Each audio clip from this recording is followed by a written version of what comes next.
Hey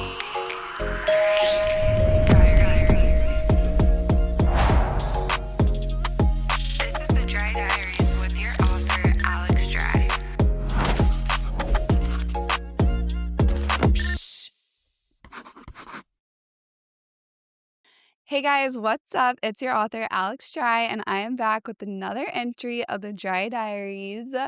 For February, we're doing our love, dating, relationship series. So today I have Jess Hendrick. Hi, I'm so grateful to be here. I'm Thanks for so having me. excited. She's a trauma-informed relationship partnership coach who helps individuals and couples heal at the root, break free from repeating patterns, and create relationships that actually feel safe and aligned. And for all the single girls out there, if you feel like you're dating the same type, just in a different body, then this is also for you because we're going to get to the root of why and just talk about so many other things. You have a background in psychology? Yeah, I've always been so fascinated just by why we are the way we are. Yeah. And it started with my journey with myself. I always felt like a fish out of water here on earth and didn't feel like I belonged. So I dove into psychology and I studied psychology in school. And then I just have this insatiable appetite for all things relationship. And yeah, so it's born of my passion, this Mm. work. Okay, so before we get into the whole dating thing, I just want to talk about something I think so many of us relate to. We're taught that if we just fix the outside of ourselves, such as career, money, for a relationship, because we have to be the perfect version of Mm. ourselves before entering into one. And that's such a misconception. I think that's really a trap that we tell ourselves, like, oh, I have to be perfectly healed before I'm ready. And Mm, the truth is that relationships, especially romantic, are going to bring up our stuff, right? mhm, So even if we've taken some time, which I think is great, take time, focus on you, build your life up, become the person that you want to attract, do all those things. mm, But the second that you get into a relationship, things will come up that will be illuminated by the relationship, right? yeah. So nothing's actually wrong. It's just an opportunity to heal some of these things that weren't really reflected back because we didn't get close enough to someone, right? So Mhm. the intimacy will reflect back anything within us that still needs to be healed. And that kind of leads to like even your childhood. If you have past things of abandonment, then that can reflect in a relationship later on. And if that hasn't been worked on or healed, Yes. then it's going to take an effect into your relationship. 1,000%. Because a lot of people don't even know what hit them. They'll get into a relationship or they'll even just a dating situation Mhm. and something will trigger rejection or abandonment. And then all of a sudden they're acting in a way that's nothing like themselves because they're coming from fight or flight, maybe saying or doing something that they really wish they weren't saying or doing, but they're hijacked. Yeah. And it's so common, and a lot of times we're playing out the wounding from Mhm. our past, from childhood. It's not even really about the person in front of us. It could be something's happening that's worthy of our attention, but it's blown way out of proportion because of the past wound. So it's like if you have a wound and then you put salt in the wound, then you know it's there. Mhm. But the wound was there before. So it's the same thing with relationship or dating. It'll just show us, oh, shoot, that's where I have some work to do. Mm. A lot of the clients that I work with, they are really self aware. They've done a lot of work, but they're still having these same patterns come up over and over again. And like you said, we're taught in society to go outside and fix it somehow, right? Maybe if I get the car, the money, the job, the relationship, then it'll fix this thing inside of me. But actually, nothing needs fixing. You're just a human. And we're wounded in relationship and we heal in relationship. So it doesn't even have to be romantic, even with just safe friendships or your relationship with your coach or therapist. All of these things can start rewiring your nervous system so that you can be open enough to experience closeness with another human. Because it can actually be scary to Yeah. let yourself be really seen in all of your humanness, all Mhm. of your imperfectly perfect humanness. That's actually something we were just talking about is I'm single, living in LA, and I think that a lot of other people deal with this is dating in Hmm. LA, and it's almost feels like it's a chore than it is anything else because you have to find the connection, and then from there you go to dinner, lunch, or coffee, and then it almost feels like an interview, a transactional conversation to see like, oh, do you meet what I want? Okay, do you meet what I want? Okay, we can go on a second date. From there, you can pursue forward, but it's okay. I'm telling this person that I just met, because Mhm, I'm also a Sag. So I mhm, love to get deep, and I'm not going to sit there and just, hi, how are mhm. you? Yeah, you might as well Yeah. get deep. I'm meeting this random person, getting deep with them, but I might never see them again. What is your advice for people who are single and struggling with seeing going on dates more of a chore? Oh, totally. I so hear you because Mm. I lived in LA for 20 years, dated in LA Yeah. a lot, more than I would ever wish on anybody, honestly. Yeah. And it is quite a journey. I think it's like this everywhere because we're Yeah. just in this time of expansion of consciousness and really creating a new kind of relationship that wasn't available to us before. But yeah, it is. It's funny because one of my friends always talks about he doesn't like to go on dates and sit across from someone. But I think the way around that is to just get really clear within yourself about what you want. What are the qualities in the person that you would want to be in partnership with?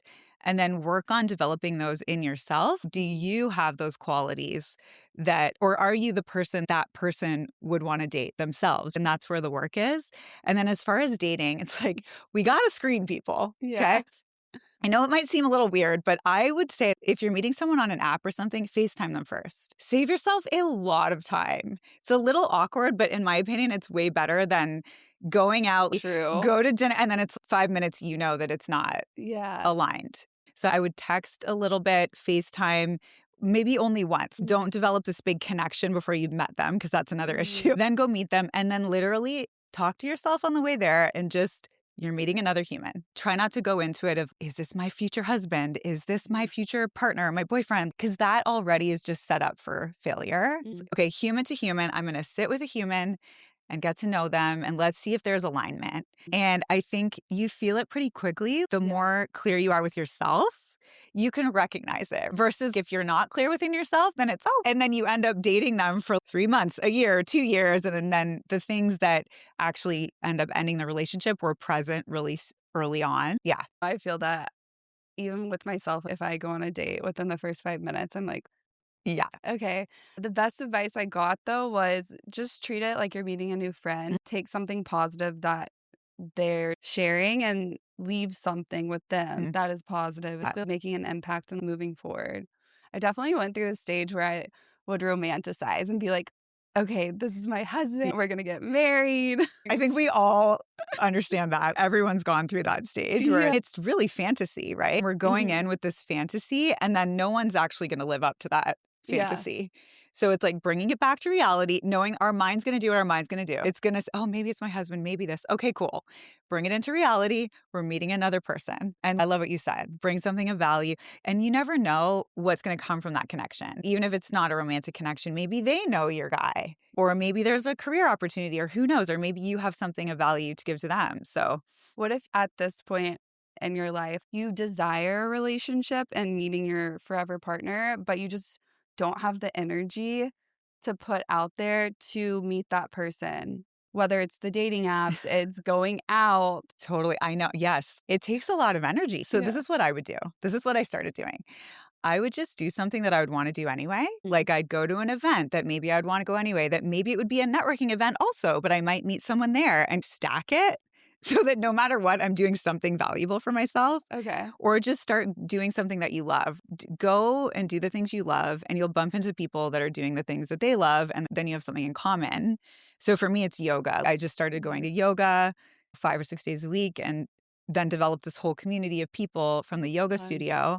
And then it's just interesting. You never know what leads to what. But if you just focus on taking care of yourself, building up your own life, independent of a partner, then people end up coming in. Eventually, I think when it's time, there's some things that we just can't control. And we can do all the things and we can still, like for me, it took me, I'm 44, it took me 44 years to meet my guy.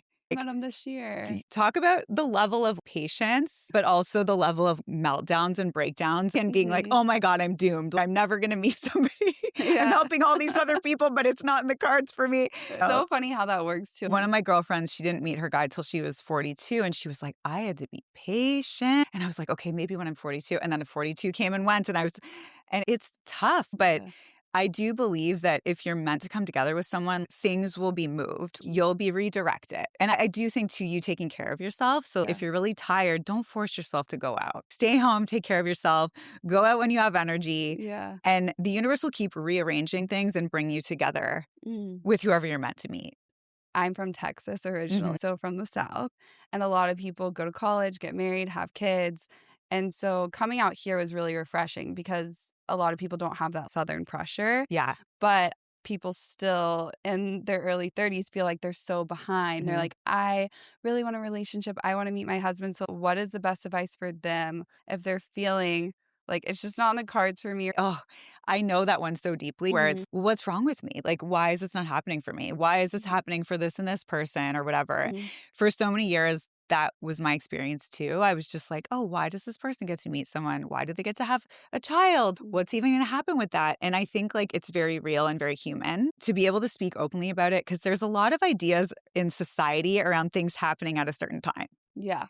And like this and this, check this in this box. And if you do it, then you're good. And if you don't, then something's wrong with you. There's only so much you can control, right? Mhm, So if you're having beliefs like that come up, you want to do the work around them to expand your perception. mhm, And a lot of the time, it'll be if you're feeling dysregulated or upset, right? So after a date that's really bad, or maybe after a breakup, your mind is going to tell you all kinds of things from a fight or flight energy of, oh my gosh, what if something's wrong with me? What if it's not going to happen for me? mhm, And all of these fear thoughts that are really just programmed into your subconscious. mhm, So we want to get into those beliefs and actually rewire your brain. mhm, And a lot of it is working on regulating your nervous system.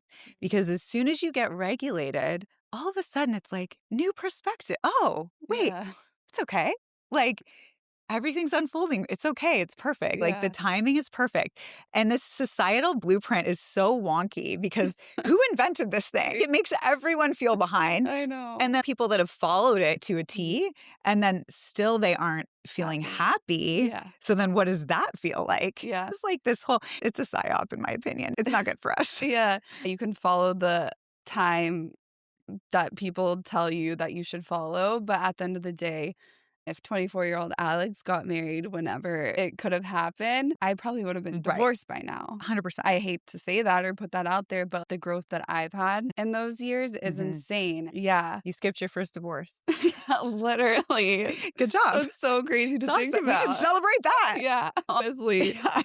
Why do you think our romantic patterns always trace back to our childhood, even when we don't consciously remember anything being wrong? Such a good question because Yeah. I have a lot of like a variation of people come to see me. And some people come and say, "Oh, my childhood was great. I don't have any trauma. I don't understand, but I keep ending up in this dynamic or this cycle with every person that I date."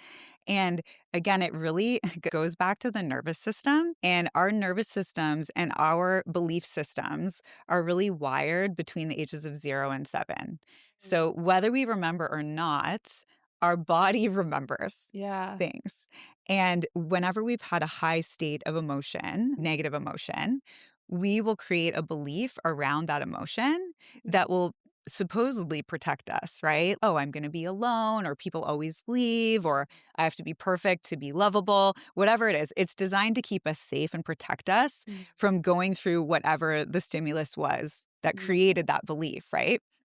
So, this is what happens is we are drawn towards what's familiar.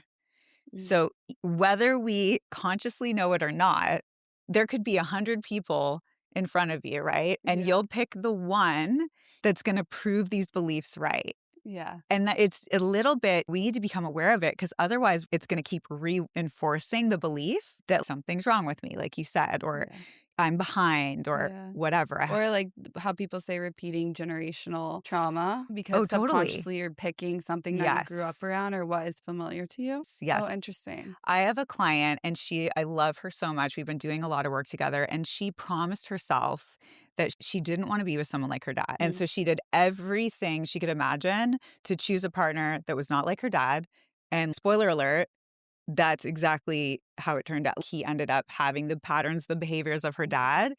And it's just what happens. And so the only way to shift it and actually be the cycle breaker which is what a lot of us are doing now, Mm. which is why it takes longer too. If you're Yeah, doing that's deep true. work, you're having so many iterations of yourself. Like you said, 24-year-old Alex, maybe married now, maybe wouldn't be Yeah, the best no. thing. No. Maybe now it's better. Yeah. So we will keep recreating the same thing. And that's why you'll see these patterns in families Mhm. repeating cycle after cycle until someone comes along. Probably a lot of people that are listening to this podcast will relate to this. Mm. You're the one that's actually like, wait, no, I want to break this cycle. I want to have a different experience. Mhm. So what do I have to do? So Yeah. then it's okay, we need to rewire our subconscious minds. We need to work on healing our nervous system. We need to get solid within ourselves because eventually the old thing that you were drawn to, you will see it and you will not go in that direction. But it takes a little time. That's so interesting. My parents divorced when I was maybe around 8 or 9, and things came up through Reiki Mm, and how the whole right side of your body is masculine, mm, left side's feminine, hip is your dad, mom. I started identifying things and I was like, "Whoa. Okay, I've always been the disruptor. I'm the mhm, oldest of all mhm. my siblings, so I'm always the one that speaks up." Yeah, But now it's crazy. I've come at peace with I'm not the one to change, yeah, but I can change yeah, myself and how I move forward with it. Going back to abandonment, some people experience this at such an early age that they don't even realize yeah. at age 2 or at age 4 that they felt abandoned and that they lacked that feeling of safety, but they don't know what is triggering that. How do they identify it? The abandonment thing is so common, Mhm. abandonment wounding, and it can be a little confusing because sometimes your parents were there. Yeah. So it's, wait, I wasn't abandoned. They were there. But Mhm. it's bless our parents. They did the best they could with whatever Yeah. understanding and awareness, knowledge that they had. They didn't have a book on every corner. They didn't have all the therapist coach. And nobody's perfect. And we're here to learn and we're here to grow. Every one of us has some level of trauma. Yeah. But the abandonment thing is interesting because I have not ever met one person who has abandonment wounding that doesn't also abandon themselves. And so, what you were saying, right, around like maybe being in something really not aligned, but the pain of leaving would be so great that it's okay. I'll be uncomfortable. It's better than actually having to end it or experience that pain. That's where we want to start working on, again, on the nervous system, on Yeah. healing the beliefs and getting really clear on what you want. Because when you do the work too, something that happens a lot is like you can shift your own energy and then it changes the dynamic. So you're talking about, I can't change these people. You can't. That's for sure. Yeah. As someone who's tried like many times and I'm like, nope, doesn't work, still doesn't work. Try it again, doesn't work. But we can do our work within ourselves Mm. and the dynamic changes because then there's no longer that back and forth, that loop happening. Mhm. And so then the relationship can have a chance to elevate, or you will go your separate ways because you're just in a different frequency. Do you believe in second chances? So if someone is in a relationship, they break up, and maybe that person comes back 6 months later, 6 weeks later, whatever it may be. Do you think that people should give them a second chance? I think it all depends what they did with that time.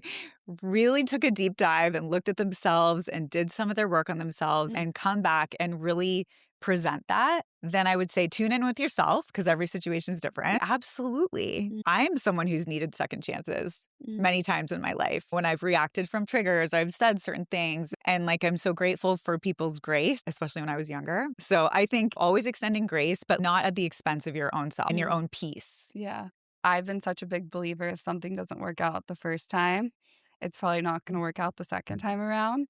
I think that whole concept is really interesting because a lot of people are like, "Oh, you can't take him back. He broke up with you. Don't give him a second chance." Like you said, having grace, it's very situational, but Totally. yeah. I think it really depends too. What were the circumstances? What happened? Is it Mhm. worth it for you to open yourself up again? Yeah. And really getting clear. I'll have a lot of clients come to me and they're in this in between space of should I stay? Should I go? Or do I want to repair this? Or do I want to move forward? And then I'm like, okay, sitting with yourself, what would you need in order to explore this with this person? Get clear within yourself first. And then if they come back, you can have a conversation. Personally, for me, every single relationship I've had, I wouldn't want any of them back. Learned a lot. There was a lot of expansion growth, sometimes a lot of pain, but there's no one from my past that I would want to be with. I feel like each person or each relationship serves a purpose for that Mhm. moment in time, and For sure. once that chapter's closed, I got my lesson, time to move forward. Whatever's next is better. I would say that's probably more often than not. It would be the exception for you to come back because you're going to have the same issues. But it's like, how are you going to meet those issues when they come up? If there was something like infidelity, we need to really do some repair around that and create a lot of transparency and safety Mm, and work around what even caused that to happen in the first place. yeah, So, that's such a huge topic too, infidelity, cheating. What do you see most common people who cheat? What does that stem from? oh, that's such a good question. What I see over and over again Mm, is that when someone is cheated on, a lot of times they feel like it's something that they did wrong. Or if they had done this, then it would have been different. And it really would not have because mhm, it's within that person. I never want to demonize anyone who has cheated because I get it. These things are complex and nuanced. And if you haven't gotten your needs met for years and years, and then all of a sudden there's someone there that's meeting your needs, not that it's okay, but shit happens. yeah. Yeah, it's not about you Mm, if it happens to you.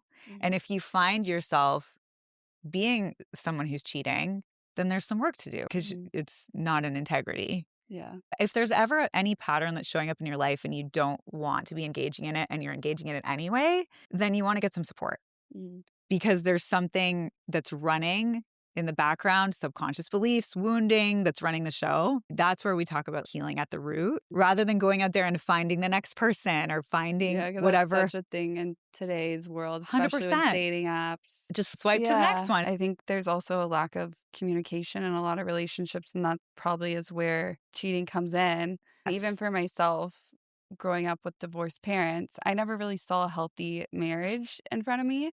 And so the personality that I have, but also growing up around that, I've had a hard time dealing with emotional communication Mhm. with a partner. I'm a very direct person, so it also comes across as it can be harsh.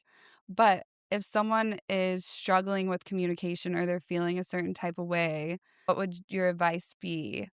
Yeah, such a good question because communication is interesting because this is something that a lot of people may not be aware of, but we're experiencing the world through our own lens all the time, right? Mhm, So my lens is different than your lens. It's going to be different than the guy you're dating's lens. mhm, And so because of that, a lot of communication challenges come up mhm, because we think that, oh, we see it in this way, we're experiencing it in this way, so they must experience it in that way. But they're experiencing it through their lens based on their past experiences, mhm, their trauma, their beliefs, their wounds, right? mhm, This is where doing the work on ourselves is super important to understand your own self mhm, first. What are your patterns? What are some of the beliefs that show up? I heard it described before as like your owner's manual. mhm, So beyond attachment styles and avoiding, what's your specific owner's manual? And do you know that for your own self? mhm, And then from there, you can show up and actually communicate that with a partner. And then hopefully they're doing that same work. And you want to really just do your work within yourself because it shifts your energy. And then you're going to attract more people that are also doing that work within themselves. mhm, But it is a thing. Learning how to communicate is the most important thing. And if we're doing it from a place of panic or being dysregulated, that's where things go off the rails. mhm. Yeah. There's techniques that I teach my Mhm, couples and my clients, but the number one thing is working on regulating yourself mhm, first. So if you're having a conversation and things are coming up, as soon as you are able to pause, yeah. let yourself recalibrate, get Mhm, regulated, and then come back to it when you're calm because you'll be way more open to hearing the other person's perspective and sharing yours when you're not in fight or flight. so whenever they say don't go to bed in a fight or angry, is that a thing, or should Oh, you that's wait until the next day when you have a fresh perspective? Yeah, I think that's such a great question also because I think when not going to bed angry, if you're going to make a bigger mess, if Mhm, you're still triggered, it might be better to sit on it and pause and sleep on it, Mhm. but that doesn't mean to stonewall the person or shut them out. So you could just maybe send them a little message or say, "Hey, I'm still really activated. Mhm. I want to repair this with you, but let's just take a little time until we're both centered and then we can come back." So you're not necessarily going to bed angry, but you're also not trying to force something if you're not in the place to talk it out yet. I like that. So, what would your advice be for people who are single that maybe struggle with that emotional communication? It could be someone that they're dating or the first couple dates, even Yeah. friendships, Yeah. honestly. I wanted to come back around to what you said because it's really important about not ever really witnessing healthy communication. And most of us were not taught how to communicate, even if our parents were together, Yeah. honestly. Maybe you got lucky and you witnessed healthy communication in Yeah. your home. Amazing. But most of the time, we're repeating the patterns that we learned as kids and we're like, oh my gosh, what's going on? It's Mhm. just not working. And a lot of us were taught that vulnerability is a liability. Yeah. It's not safe to be vulnerable. What happened when you were vulnerable, Mhm. right? So we want to be vulnerable, but we also want to do it gradually. Wouldn't say have one or two dates and share your entire life and all your things with somebody. Are they actually safe to hold it? We don't know yet. Yeah.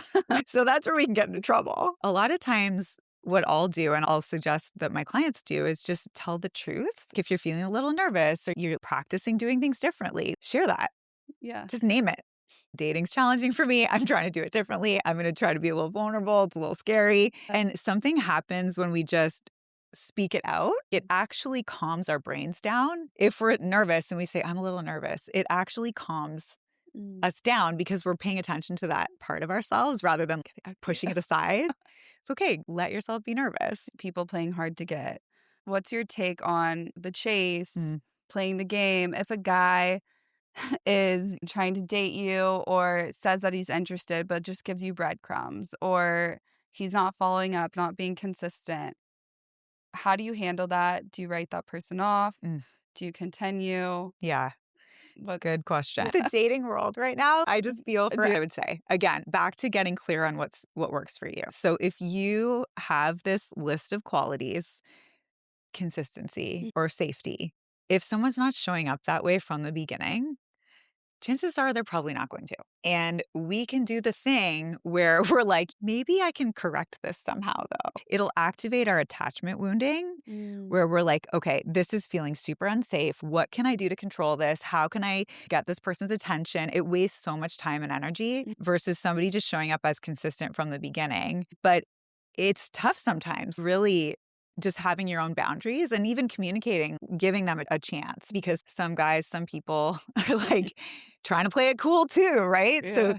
you could let them Oh, know. I will say that women definitely lead the energy and we have to hold our standards. And in order to do that, we have to source from within our worth because it's very easy. Oh, he's so cute. I'm attracted to him. Okay, what? But if he's breadcrumbing you, eventually that becomes unattractive. yeah. Very quickly. It's not attractive. Show up, be consistent. Guys that are in their healthy masculine are not going to be doing that bullshit.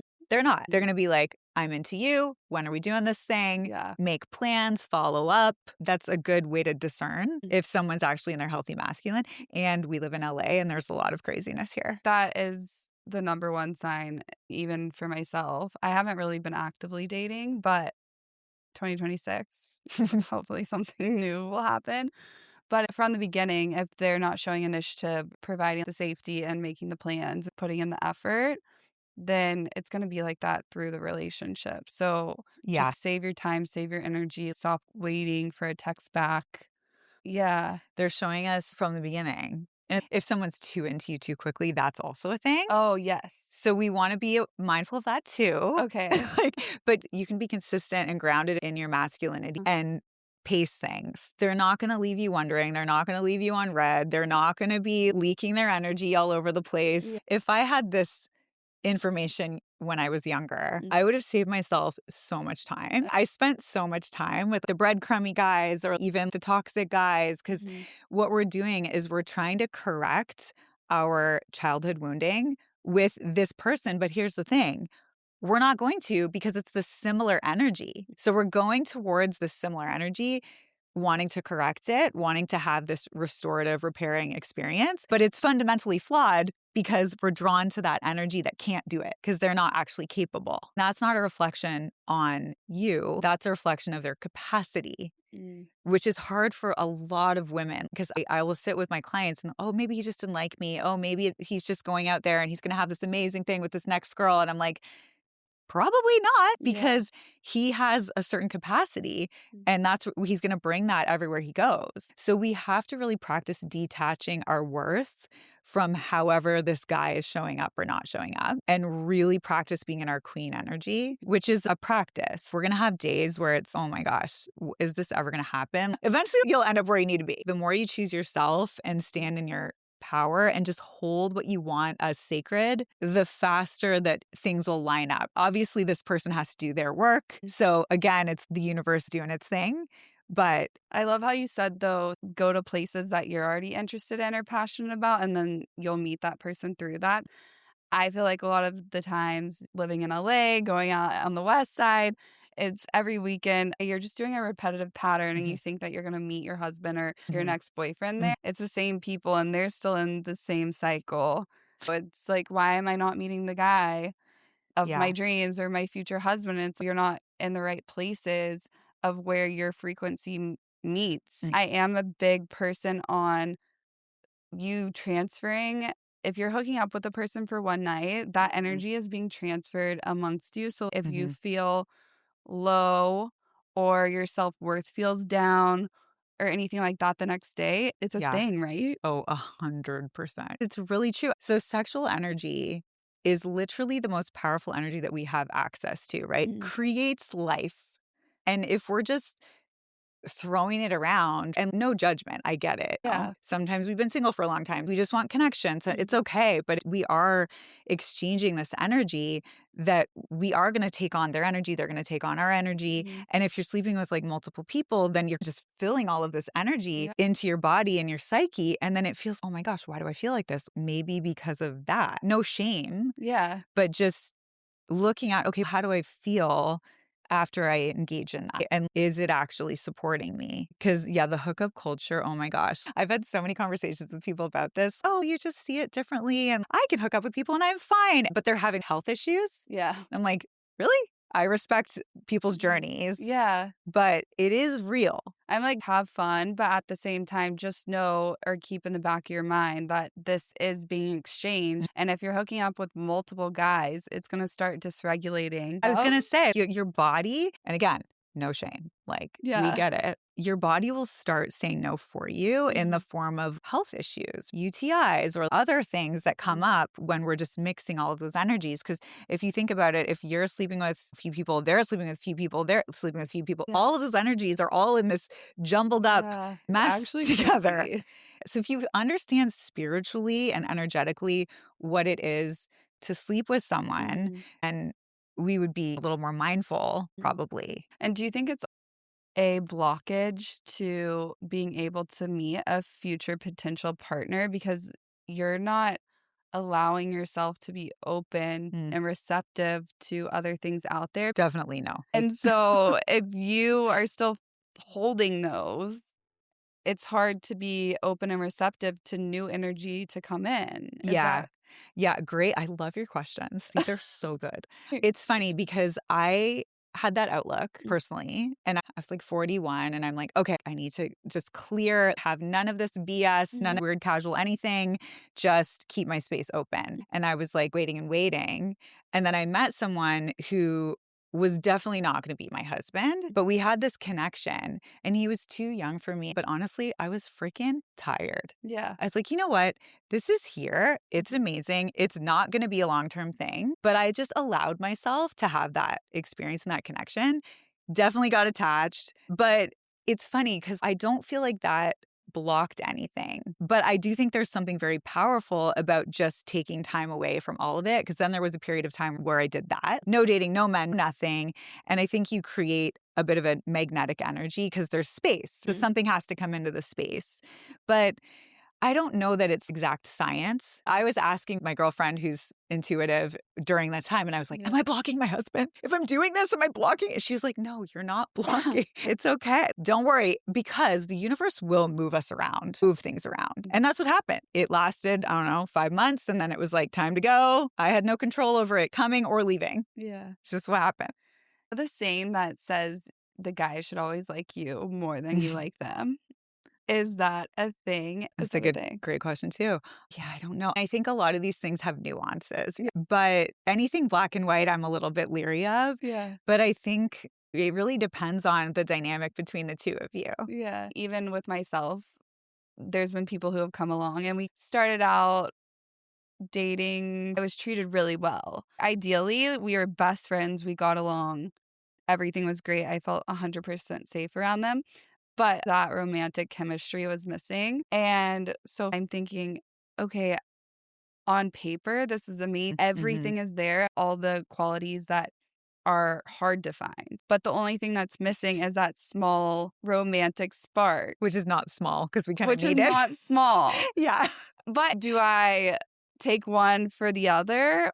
Or because I definitely would rather take that over the Mhm. romantic spark. Yeah, But totally. This was my biggest question for life. I would date these guys. There's so much attraction, but they were not healthy for me. And then there would be the ones that were really good for me, but I wasn't into it. Mm, And I was like, can we have both truly? Is yeah, that really a thing? yeah. And it is a thing. Like, Mhm. I can come to you now and tell you it is a thing. I think because whatever creates polarity, the attraction, a lot of times is the wounding. But if you know how to work with yourself in the wounding and they know how to work with themselves, then you can still have the attraction and the magnetism, but in a healthier way. So I don't think that we need to settle for someone that we're not attracted to or not feeling that spark, and really just tell the universe, like, hey, I want to be wildly attracted to someone who's good for me. I just pray for the man God has for me. And whoever the man God has for you, you're going to be attracted to him and he's going to be good for you. Don't force yourself something that you're not feeling. Mm. However, one caveat is if it's scary, if intimacy is scary, Mm. which it is for a lot of us, because we've gone through enough at this point, then there could be a tricky subconscious mechanism telling you that you're not that into him. And if you work on that, it can shift. Got it. So again, back to the nervous system. It's okay, can we believe our own minds right now? Mm. Or am I feeling unsafe because I could actually have someone who could really see me? And so am I saying, oh, I'm not attracted to him? Does that make sense? Yeah, Yeah. that's, like, a little triggering. Just because being raised in the South, I was always taught, "You don't Mhm. have sex till you're married." I didn't wait till I was married, but now I'm still very particular. I'm just not one to just go hook up. I'm not even 100% vulnerable, and I know that's my own mechanism, but even the people that I thought was long term, I wasn't even 100% with them because I'm like, "I don't even know if this is forever." The thing is, for us as women, especially, if we sleep with someone, we are going to get attached to them Mhm. emotionally. It's just what's going to happen. Yeah. It releases these bonding hormones for us, and then we get attached. And so that's why I think there is some value in ideas of maybe not waiting till marriage, but waiting until there's like a safe, solid container relationship with someone is helpful because Yeah. otherwise we can just get really hijacked by it. But there's no like perfect way to do Yeah. this.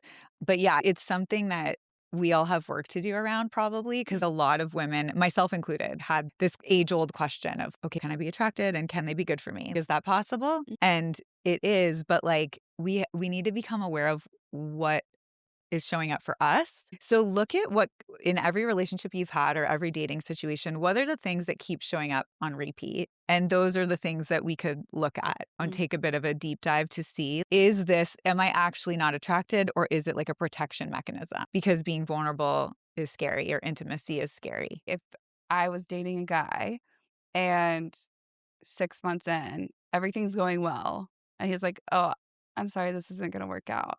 How do you deal with something like that?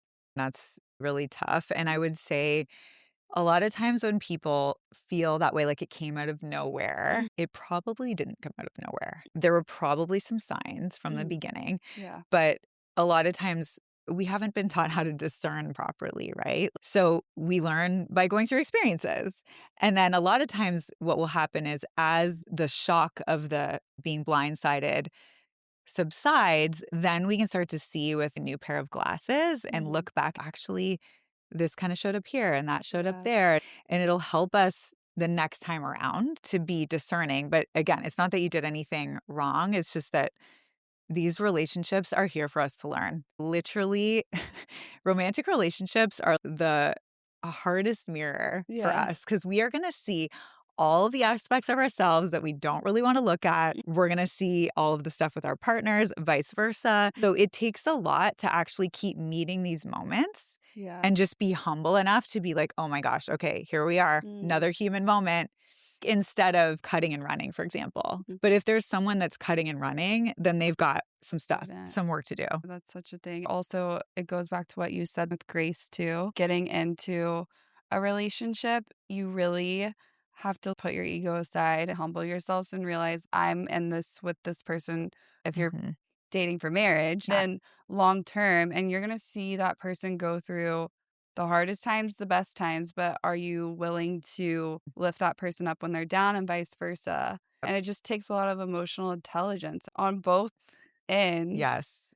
And that's why if you're not seeing that, you're dating fuckboys. They don't Yeah. have that Yeah. at the beginning, but also it's where you're at. If you're actually dating to find a husband, then finding someone from the beginning that has that stability of if we're gonna do this, we're in this together. Like, Yeah. And what's their value system? For so many years, I would be like, I just want somebody who values this the way I do. And I mm, could not for the life of me find someone. And I'm like, what is wrong with everybody? Why does nobody see that it is a gift to be in relationship with someone and learn, grow, and expand? But obviously, I had some of my own work to do there, right? Around yeah. my childhood. But really sharing about that first few dates of what is important to you. Not even with necessarily the person you're on the date with, but just practicing speaking it out to the universe Mm, of I want to have something that we're in it together, we're in life together, challenges come, we can have our human moments. What mm. does it look like? And get super, super clear while you're single is a really good time to do this because once you call them in, then you call them in, Yeah. right? And then the things that you forgot to Ask for all of it. so get super specific and write it down. And not from the perspective of going on a date and bringing out your list, checking everything off, but just having clarity so that you can be clear of what you're looking for. I know a lot of amazing women who have done so much work on themselves. They have an amazing career. They're very financially Mhm. stable. And they just find it so hard to find a partner that meets them where they're at or above. Is it because the male feels inferior, so they're not approaching these women? Or is it the energy that they're carrying? Are they too much in their Mm. masculine? Yeah, I have a lot of clients like this Yeah. actually. Yeah, and amazing women have it all and are having a hard time for whatever reason. And sometimes it's divine timings. I do a lot of times find like women who are really successful are operating in their masculine a lot. And also maybe you've gone through some things that in relationships, so you have your guard up. So things like that can interfere with you bringing in a man who's in his masculine and Mm, his healthy masculine. So you might pull in the guys that aren't and then keep playing that story in your head. I have one client, I know I'm never going to have a guy at my financial level. And mm. I'm like, girl, Stop saying that is a window into your subconscious beliefs, but mm, it's not the truth. There are tons of people out there that are at your level or above, but we have to be in the energy and we have to really believe it. Even if you don't believe it, what if it could be possible? Because we live in this world where anything is possible. There's this field of infinite possibilities, yeah. but we will block it subconsciously when we have beliefs like that, right? Mhm. And practicing getting into your feminine. So if you're Yeah. really in your masculine, you're getting shit done, you have your business, you're doing amazing, cool. But then when you're not, practice getting into your feminine Mm, energy and practice receiving, mm. allow men to lead. That's Yeah. a big thing. We won't let them lead because we're so used to leading and we know best. And it's no, let them lead you, Yeah, you so know? what are ways to get into your feminine energy? Good question. So, slowing down, you can, if you want, just look up the differences between masculine and feminine energies because we have both and we want to have a balance of both within ourselves, right? So, Mhm. we have our inner divine masculine. So, if you want to call in a next level relationship, You also want to activate your inner divine masculine, which is having boundaries and keeping yourself safe and protected and walking away from situations that previously you would have gone straight into them, right? Practicing showing up for yourself as your divine masculine partner would, treating yourself like a queen. Take yourself on dates. Go get a massage. The inner divine masculine is part of it. And then really getting into your feminine is let yourself have fun. Slow down, relax, maybe go dance, whatever would bring that out in you. Play, Inner child almost. hang out with your girlfriends, laugh. Yeah. Just let your heart guide you to what you love to do. And because when we're in the whole masculine, we can forget to slow down and forget to also enjoy and play and be open to receiving. If someone's giving you a compliment, don't shut it down. If someone wants to give you a gift, thank you so much. Get into the receiving mode. Practice it, even if it's uncomfortable. Just receiving. Yeah. Is gratitude help you get into your feminine? Gratitude's so helpful for Okay. just all of the things we're talking about because our minds are designed to look for the problem. They're designed to look for whatever isn't working to keep us safe. So practices like gratitude lists or writing down every day what you're grateful for, speaking it out loud helps to actually rewire the brain to look for things to be grateful for. So it might seem not that big of a deal to do practices like that, but if we do them consistently, they will shift your brain chemistry. And that's the best because we can use all the help we can get with that. I know. I just bought the 5-minute gratitude Oh, nice. journal. And Perfect. it's so easy because I'm strong masculine. Mhm. So whenever I'm trying to get into my feminine, it's more spiritual, sound bath, meditation. I love infrared, just allowing myself to slow down. And so when I'm out with a guy and you still want to keep your boundaries, feel safe, For sure. it's hard. How do you channel it? That's another thing I wanted to touch on because it's like, if we don't feel safe, we're going to go into our masculine, like No matter what. hands down. Mhm. So it might take a little bit of time. It's okay. But yeah, if we're on a date and we don't really know the person, we might be more in that masculine energy because we're trying to keep ourselves protected and safe. But over time, set the intention of, okay, just for this date or just for the next hour, I want to practice being more in my feminine and try to sit on your hands a little bit. If you want to go open the door for yourself, just sit back a little. Let them open the door for you. Little things. Yeah, we're taking him back to when men were gentle. But also, you don't have to surrender to this guy that you don't know. It's more like an embodied energy. I'm worthy. I value myself. I love myself. I will treat myself. I treat my best friend. One of my coaches, Jen, she's always keep your crown on. If your crown falls off, just get it and put it back on. That's so cute. Yeah. Because I even feel it's a hard balance because me being confident or you being confident, you know who you are, you're very grounded. You're not going to waver who you are just to impress somebody. That can come across as intimidating or it can come across as masculine. The right guy for you is going to see that as you being in your feminine because they don't feel that intimidation because they're in their masculine. That's part of why it took me so long to meet someone to actually build with because I have a lot of opinions and I will share them. Yeah. I'm not going to just be a wallflower and go along and people please. And so if you're strong, like you're strong feminine, that's awesome, right? But it's going to take a guy who's attracted to that and values that and isn't intimidated by it because we don't want a guy that's intimidated by it. No. We want a guy that's you shine as bright as you want. Yeah. And that's cool. Not somebody that's, oh my gosh, we need to dim your shine. Your guy is not going to have that energy. He's not. Your guy's going to be like, this girl's a badass and I'm into it. And hopefully she wants me in her world. And he will support you in doing your thing. And then maybe bump you a little bit into your feminine because his energy is going to impact it too, right? So if we meet a guy that's a little more in their feminine, then we're going to go more into our masculine because we're going to do it to balance it out. We all need to be doing our work within ourselves to get that inner union going where the masculine and feminine is pretty balanced and we can always be working on it and always shift it. And then you won't have that issue. Like yin yang. Yeah, exactly. That also goes into chemistry. A lot of people mistake chemistry with a real connection or compatibility. Yes. And so, how do you differentiate what is chemistry and what is actually true compatibility? Yeah, great question. This whole thing, confusing chemistry for compatibility, Yeah.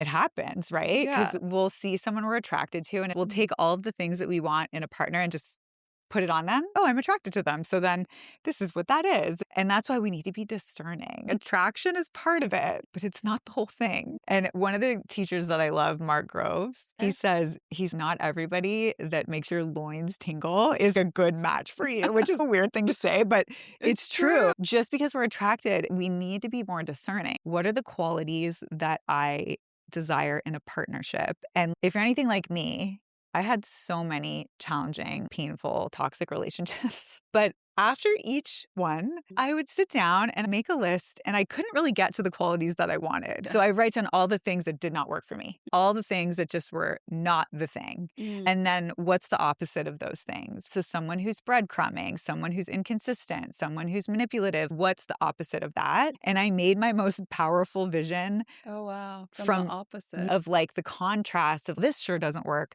So what's the opposite of that? And then really getting specific. So not just saying consistency, but what does that mean? Is it like we communicate every day or they make a plan on the date to see me for the next date? What does it look like? Because I know for us as women, I've had so many women say this to me in the last couple of weeks. They're like, I get so anxious. I just need to know when I'm going to see him again.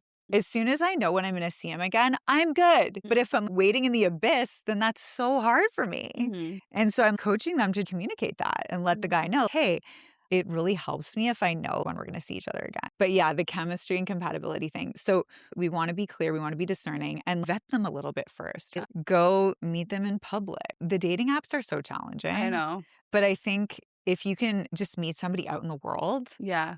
that's better. Because then you don't have that weird thing of, are we going to date? What's going to happen? Do I like you? Do you like me? Or being catfish, hatfish, all the above. Hatfish. Hatfish. It's a thing. That's so funny. I haven't heard that one. Yeah, hatfishes. There's a lot of them out there these days, actually. They're really hot with their hat on and then they take it off, no hair. Oh, yeah. Which is fine. I'm not against bald men, But show a picture of what you look like. yeah. Like for all of us, Yeah, right? yeah. I help people dating profiles too, because I'm like, what are you guys doing? Like, Yeah. sorry, man. I'm here to help you if you need help. Yeah. Because so many of it's like, we can't see your face, or you're wearing glasses in every picture, or like you have a hat in every picture. It's not translating. So It's screaming insecure if you have glasses in every photo. no, we need to see your eyes. They're the windows to the soul. Show us your eyes in the pictures and make sure your pictures are accurate. Same with women. Show your profile to your friend and ask them if this is representative of you. I know. At this point, this is going to sound so bad, but I'm the opposite of some of probably the women you're talking about, like being, when am I going to see him next? I'm just like, I honestly don't care.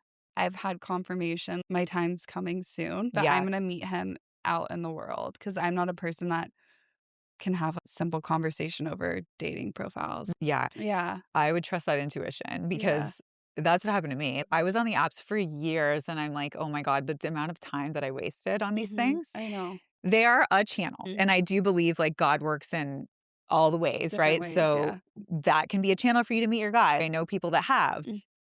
It's just a weird, contrived, very transactional way to go about it. Like shopping for people. I don't know. It's so weird to me. It actually is. Yeah. The only chemistry you can tell is them flirting with you, sending a basic message and attractiveness. You need to feel their energy in person Yeah. to see if you're doing online dating and you match with someone, connect with them right away, few sentences back and forth, switch to phone, do a call or FaceTime, then meet each other. Don't waste your time. Do you think the guy should initiate getting your number? I think you can give your number. I would just say, I'd love to just connect off the app and then you could give them your number, but they need to actually call. I would not call them. So are you a big believer in not approaching the guy first and not calling him first? That's a good question. Again, back to, I don't know how this will sound to people. It really depends on if you're out in the world, you're just chatting, like it's fine, right? But if it's someone, I think about what kind of guy would I want? I would want a guy that's taking initiative and leading and pursuing me. So that's what I would personally want. So that's what I would hold out for. But I think it depends on what you want. Yeah. Someone who's not intimidated or. Yeah, for sure. Confident. If someone feels like each person they're dating is the same, but just in a different body, we've talked about like how do you break the patterns? How do you get out of that? Which is more so manifesting, calling it in, praying, whichever one believes in, making a list. But if someone feels like they want to give up, nothing's working, they're losing hope, and they're almost finding their self-worth in going out and seeking attention from guys. How do they break out of that? Because even situations I've seen, there's people, if they don't get attention from a guy, they shut down. What is something that they can do, or what advice do you have? And not that it's a bad thing. Everyone has experienced it Yeah. and gone through it, but not basing your self-worth Yeah. around the attention of a male figure. Yeah. Sorry. Great question. I mean, these are the people that I work with, right? Mhm. If you find yourself in this repeated pattern of dating same person in a different body, same dynamic that keeps showing up, then there's something that's running the show from your nervous system and from your Mhm. subconscious mind.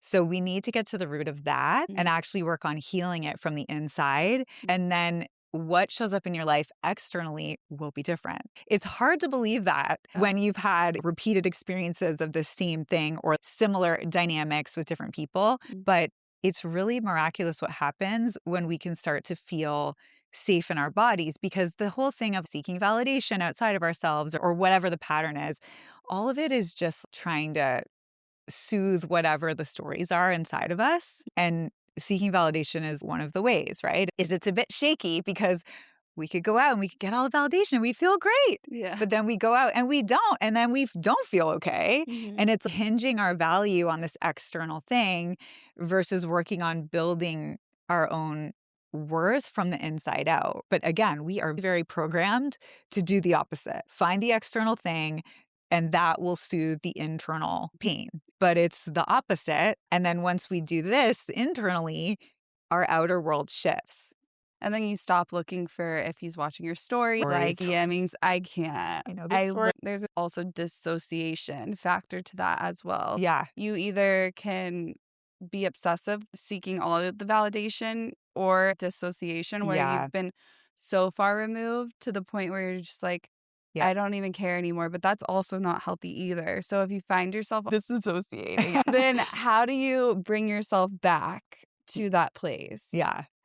So all of this stuff, I'm going to sound like a broken record, right? But Mhm. it's nervous system work, Mm. because whether we're in fight or flight or freeze is like the dissociating where we're just frozen, we're just not engaging. It looks like we don't care, but really it's a protection pattern. Mm. So if any of that's showing up, then it's just telling us, okay, something in you is triggered where you're not feeling super safe. So the mechanism is, I'm going to dissociate. I'm going to go. We'll just jump out of our bodies and floating over here because that's feels better than being here and feeling whatever's going on. So that's the opposite end of the spectrum, where similar wounding can present in either way. We can be anxious and we can be like seeking the thing, or we can be a little more avoidant and leaning out, but both of them are dealing with the similar wound internally. So it's just how it presents itself. Is there also a thing of people can just feel content with Totally. themselves and they just trust the process? Yes, that would be the ideal scenario. Yes. And we have to watch pathologizing like every single thing about Yeah. ourselves too, because I think we're really in a time of where it's like we know so much and it's great, but maybe you're just a human Yeah. and you're having a human moment. And you just have And feelings. it's okay. Like maybe you're a little dissociated. That's okay. But if it becomes an issue, is if it's creating pain, right, Mm. on repeat, where you feel like powerless to shift it, then okay, there's something there for us to look at. But also give yourself space to be a human, because we are all human. And anyone who's out there saying that they've got it all figured out and they're a guru and Yeah. I would run very fast in the other direction, Yeah. because nobody gets out of this human thing unscathed. To end it right now, you're either divorced or you're single. What is the importance of being alone? And how can somebody get comfortable with themselves to Mm, be able to put themselves back out there?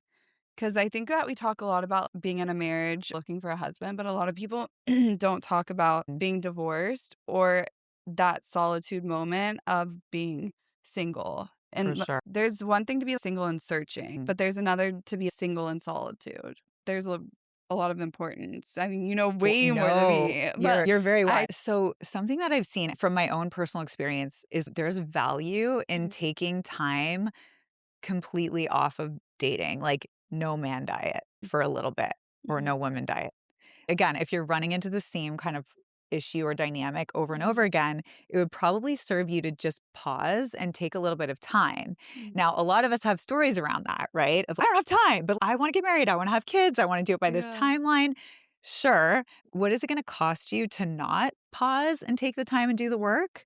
Because you will probably just keep ending up again with another person in the similar dynamic. So taking that time, whether it's 90 days or even a year, which might sound insane, but it's really like that amount of time to just invest in yourself and pour into yourself and do your inner work can elevate you to this different frequency where there's all of this opportunity on this new frequency for people that are maybe going through a breakup or a divorce or any kind of grief that you're experiencing. Like, just to pause, because when we're in a situation like that, it can be easy to try to escape the pain that we're feeling and jump into Yeah. dating or try to soothe it.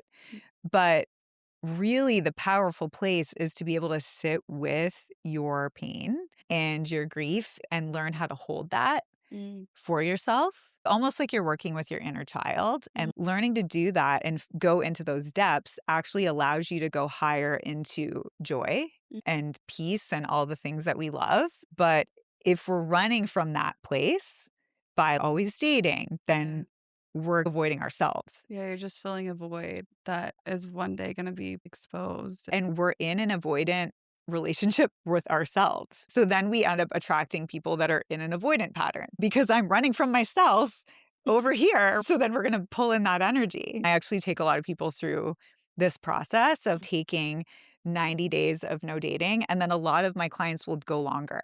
They're Okay. like, this is actually so good. I want to do a year. I'm like, great, let's do it. And Yeah. it's no dating. Can they have communication with guys? What I does it mean, look like? Or is it depending on the person? I am not the kind of coach that tells people what to do. But with this specific thing, it's for a higher purpose where it's like, okay, what we're doing isn't working. Let's just be humble enough to see that what we're doing isn't working. So, for a bit of a reset, it's bringing all your energy back to you Yeah. and taking care of your nervous system. It's always their choice. I'm never saying you must do this, Mm. but something in them, I think, knows, oh, I really need this reset. And what happens is so amazing for people when they do this. One client came to me in this really toxic relationship, and she worked with me for 2 years.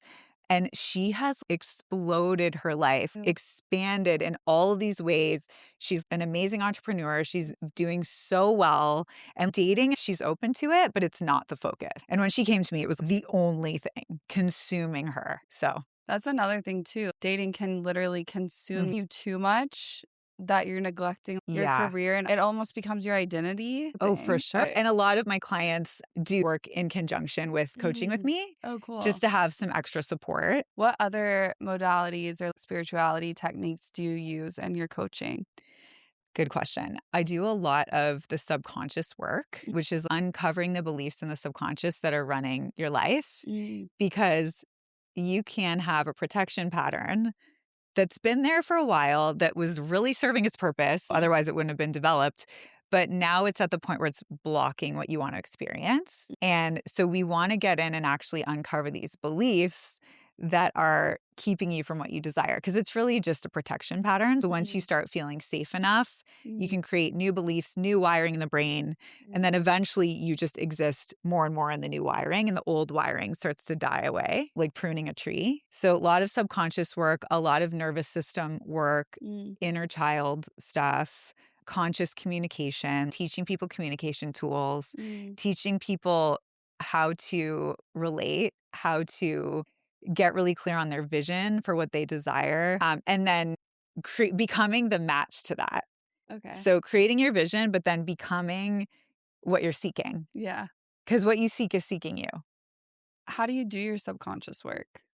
So every session that I do, it's very intuitive. So I have this Mm. huge toolkit of all of these modalities and things that I've learned. Oh, But cool. really, it's just like whoever I'm with, I get these downloads and messages for people. So I know what they need. So it's a Mhm. really intuitive I approach. can tell that you know that because, Yeah. like, whenever we're talking about things, I'm like, she definitely knows that. This is one of my struggles. That's I so can tell that funny. you have it too. I think you can feel when other people have it. That's so funny. Yeah. So it's very individualized for Yeah. each person. But I do take people through a process, and really your life is your teacher. So we're not going in and digging anything up that isn't Mm. present. It's just, okay, what's going on in your world? What's life Oh, teaching you right now? What's showing up? What's most present? And that's where we start from. I like to also just understand your past, your history. What was your childhood like? And yeah. what has dating been like? Your relationships, how have they been? How did Mm. the last one end? The more information I have, the more I can support and guide you Oh, with whatever it is that you're working through. how Yeah. long does it take for you to go through a full probably every person's different. Yeah, everyone's What's different. I would say, like, on average, I have some clients that just keep working with me because they just like the support, but I would say on average 6 months. Mhm. So it's not this thing that has to be ongoing. It's like you really just commit, and we do one-on-one sessions via Zoom, and in between, I have voice and text messaging, so if there's a moment where you're Yeah, in a moment and it's a few days till your next session, you can shoot me a message. okay. But after about 6 months, people usually don't need me anymore. My goal is for you not to need me anymore. Yeah. If you want to, cool, but I'd say 6 months on average. Have you seen a lot of your clients go through coaching with you and then meet their husband, like, Yeah. immediately Oh my god, after? so many. Really? Yes, so many. That's so Yeah. cool. If anyone's listening and going through this, a lot of times it's when they've gone through something really hard, grief, loss, or heartache or heartbreak, and they're really at a bottom, and they take the time and they do the work, and then they elevate, and then their person comes in. Happens all the time. This story is one of my favorites because he came to me and he was in a relationship for a really long time, years. They got engaged, broke up very soon after that, and he was so heartbroken. But he put his head down, he did the work with me, and then he met someone else, and now it's been a few years. They're engaged, and, Cool. like, his life is beyond what we could have even That's imagined. awesome. We don't know what the divine God has planned for us. We don't know. And guys, nothing more attractive than when a guy goes and gets coaching, No, yeah. therapy. I feel like they think that's demasculine or too vulnerable, but honestly, from a woman's perspective, I think that there's nothing more attractive. Oh, yeah, it's essential. Yeah, it needs to be more normalized for Yes. male. 100%. Yeah, and I have people always say to me, "Oh, you work with women?" And I'm like, "I work with 50% men, 50% women." Yeah. And I love working with men. If I have a man and he's wanting to do the work, I'm like, "Let's go. This is amazing." Yeah. And it is so courageous to be willing to look at yourself, man, woman, whatever, but Mhm. for your own freedom. Yeah. So, like, for your liberation, do you wanna keep having the same experience or do you wanna have a new experience? Mm. How's that going on your own? Yeah, Like, literally. I love working with men, so if you're a guy out there and you're needing some support with dating, relationships, communication, Wow. couples, This was fun. so fun. We have to end it here because we're running out of time, but obviously I could go on for hours. I loved having you, and thank you for coming on and sharing all your knowledge, wisdom with us. You'll have to come back soon. Love to. Okay, guys, I hope you have a fun Valentine's Day, whether you're with your boyfriend, girlfriend, or you're having a Galentine's with your friends, or even being by yourself. There's nothing better than a full self care day. Personally, that's probably what I'm going to be doing. Thanks for listening to another entry of the Dry Diaries. We will see you next week. Bye.